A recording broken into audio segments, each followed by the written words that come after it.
नमस्कार दोस्तों, आज हम पढ़ रहे हैं केशव दास, जो कि आपकी पाठ्य पुस्तक से लिया गया है। और केशव दास जी रीतिकालीन कवियों में से एक हैं। रीतिकाल आप जानते हैं, भक्ति काल के बाद 16वीं शती में जो काव्य का आरंभ हुआ, जिस प्रकार के काव्य का आरंभ हुआ उसे रीतिकालीन काव्य कहा गया। बिहारी, रहीम, पद्माकर, रत्नाकर और केशव दास और भी बहुत सारे कवि, ये सारे रीतिकाल के कवि कहे जाते हैं। तो कवि केशव दास जी जो हैं, ये दिया गया जो पद्य है यहाँ पर, ये इनकी रामचंद्रिका से लिया गया है, जो कि इनका पद्य काव्य है।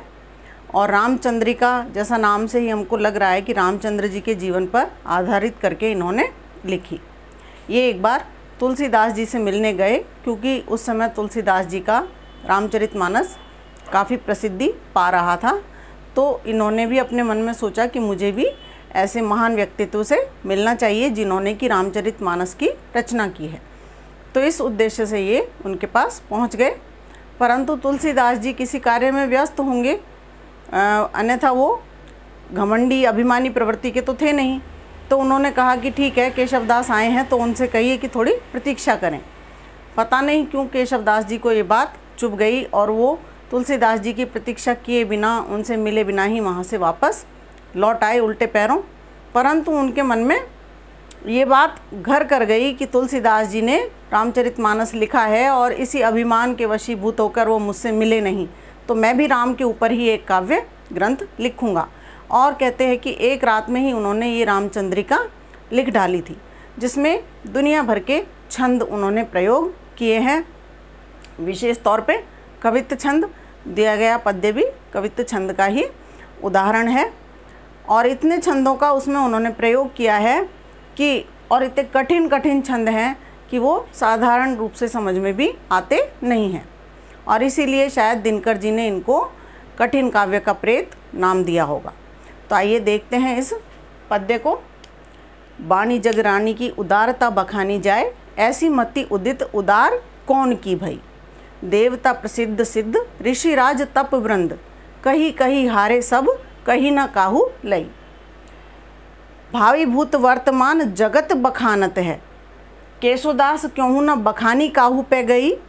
पति बरने 4 मुख, पूत बरने 5 मुख, नाती बरने 6 मुख, 6 मुख तदपि नई नई। तुलसीदास जी नहीं, केशवदास जी। तुलसीदास जी मेरे प्रिय कवि हैं, इसलिए मेरी जुबान पर उनका नाम बहुधा रहता है। केशवदास जी कहते हैं, क्या कहते हैं अपने इस कवित्व में, कि वाणी जग रानी, अर्थात जगत की जो रानी हैं, वाणी की देवी हैं। कौन है वाणी की देवी? माता सरस्वती। वैसे भी हम देखें तो हमारे देश में किसी भी कार्य को करने से पहले किसी न किसी देवता की पूजा का महत्व रहा है। हर कार्य को करने से पहले हम गणेश जी की वंदना करते हैं।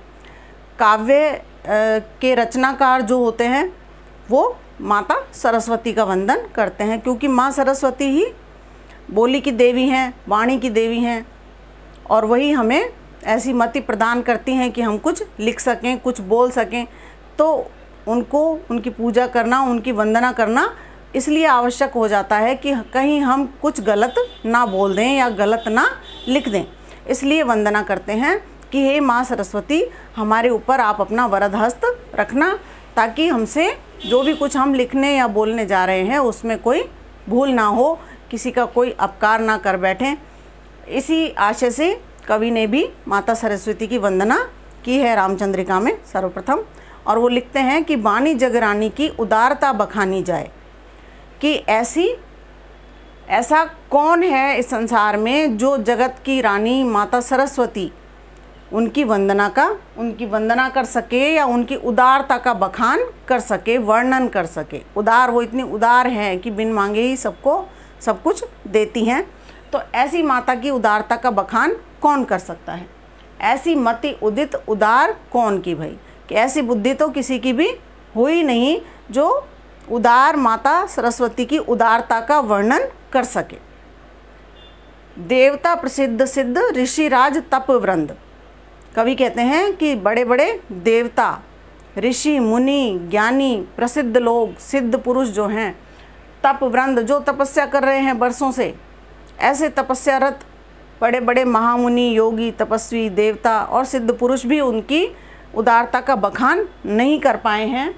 कहीं कहीं हारे सब कहीं न काहू लही, कि कह कह के हार गए, अलग अलग बातें कहते रहे, माता की उदारता का वर्णन अलग अलग तर्कों से अलग अलग बातों से करते रहे, परंतु फिर भी पूर्णतया वर्णन आज तक कोई नहीं कर पाया है। भावी भूत वर्तमान जगत बखानत है। कवि कहते हैं कि भूतकाल में, वर्तमान काल में और भविष्य काल में, भावी अर्थात भविष्य काल, यानी भूतकाल में माता की उदारता का वर्णन किया जाता रहा है। बड़े बड़े तपस्वी साधु सिद्ध संत पुरुष करते रहे हैं, देवता लोग भी करते रहे हैं। इसी प्रकार वर्तमान काल में भी किया जा रहा है और भविष्य काल में भी निश्चित रूप से किया जाएगा, क्योंकि जो कुछ लिखेगा बोलेगा माता सरस्वती का आशीर्वाद अपने ऊपर जरूर चाहेगा। इस प्रकार वो उनकी उदारता का वर्णन अवश्य ही करेगा। केशवदास क्यों न बखानी काहू पै गई। केशवदास कहते हैं मैं भी वही कार्य कर रहा हूँ जो पूर्व में भी भूतकाल में लोग करते रहे हैं, इस समय भी कर रहे हैं, वर्तमान में भी और भविष्य में भी करते रहेंगे, और वही कार्य मैं भी कर रहा हूँ, परंतु फिर भी किसी पर आज तक बखान नहीं किया जा सका, कोई भी वर्णन नहीं कर सका माता की उदारता का। पति बरने 4 मुख, पूत बरने 5 मुख। कवि कहते हैं कि उनके पति यानी कि ब्रह्मा जी, सरस्वती माता के पति कौन है? ब्रह्मा जी। ब्रह्मा जी की पत्नी है माँ सरस्वती। तो ब्रह्मा जी अपने 4 मुखों से उनका वर्णन करते हैं। बरने यानी कि वर्णन करते हैं। ब्रह्मा जी के 4 मुख होते हैं। परमपिता हैं, वो सारी सृष्टि के रचनाकार हैं, तो उनके 4 मुख हैं और वो अपने 4 मुखों से माता की उदारता का वर्णन करते रहते हैं। पूत बरने 5 मुख, और उनके पुत्र शिव जी को माना गया है, क्योंकि ब्रह्मा जी सारी सृष्टि के रचनाकार हैं, तो शिव की रचना भी ब्रह्मा जी ने ही की होगी, इसीलिए कहा है कि पूत बरने 5 मुख। शिव जी के 5 मुख हैं और वो अपने 5 मुखों से निरंतर माता की उदारता का वर्णन करते रहते हैं। नाती बरने 6 मुख। नाती कौन हुआ? शिव जी का पुत्र अर्थात कार्तिकेय। कार्तिकेय को 6 मुख कहा जाता है, उनके 6 मुख हैं। नाती बरने 6 मुख, उनके नाती यानी कि कार्तिकेय जी 6 मुखों से वर्णन करते हैं। तदपि नहीं कि इतने सारे लोग इतने सारे मुखों से उनका वर्णन कर रहे हैं, परंतु फिर भी उनका वर्णन पूरा नहीं हो पा रहा। नित्य नई बातें प्रतिदिन आती रहती हैं, अर्थात माता का एक नया गुण, उनकी एक नई उदारता हमारे समक्ष आती रहती है। इस प्रकार माँ सरस्वती की उदारता का वर्णन आज तक कोई कर ही नहीं पाया, और कवि को पूरा विश्वास है कि भविष्य में भी कोई नहीं कर पाएगा उनकी उदारता का पूर्ण वर्णन। अब देखते हैं, ये तो हुआ पद की व्याख्या, और अब देखते हैं कि यहाँ पर अलंकार कौन कौन से हैं। छंद तो मैंने आपको पहले ही बता दिया है कि कवित्त छंद है, जो कि 31 वर्णों का छंद है, वर्णिक छंद है। प्रथम पद में 16 वर्ण होते हैं और द्वितीय में 15 वर्ण होते हैं। इस प्रकार कुल 31 वर्ण एक चरण में होते हैं। तो यहाँ पर अलंकार हम देख लेते हैं। देखिए यहाँ पर उदित उदार में कौन सा अलंकार है? अनुप्रास अलंकार है, बिल्कुल सही समझे आप। इसी प्रकार यहाँ कहीं कहीं एक ही शब्द 2 बार आया है, सुंदरता की दृष्टि से उसका प्रयोग किया गया है। पुनरुक्ति प्रकाश अलंकार यहाँ पर हमें दिखाई दे रहा है।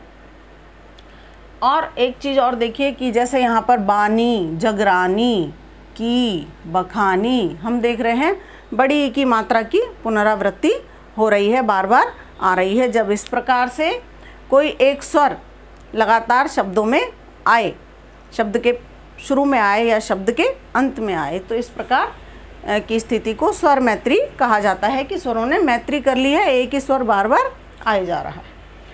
और बहुत ही सुंदर वर्णन किया है माँ सरस्वती की उदारता का कवि ने। तो आशा करती हूँ आपको समझ में आया होगा। अगले वीडियो में मिलते हैं, तब तक के लिए धन्यवाद।